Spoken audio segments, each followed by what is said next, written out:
bağrını dəlir. Qayalı dağlardan duman yüksəlir. Xəyalım gecəni salama gəlir, əzəldən yaranır tamaşa dünya.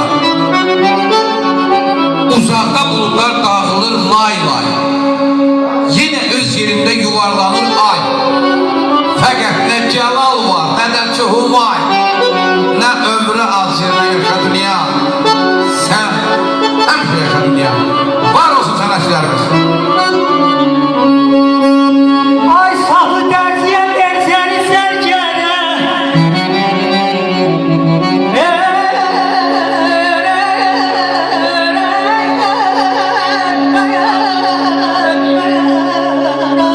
Ay bala. Ay canım. Sağ ol.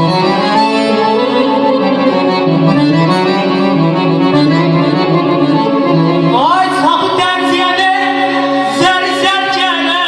Hesabla su ana sulu zərxana. Suya bənzəsən də yanlayanlara. Suya bənzəsən də yanlayanlara. Zərdən qiymətlidir hər bu dünyada. Ay aman, ay aman, ay balam. Hər bahar gələndə kövrəlirəm mən. Qaçıb kəndimizə getməyə gəlir. Yaşıl yamaçlarda rənk-bərəng bitən güllər arasında itməyim gəlir.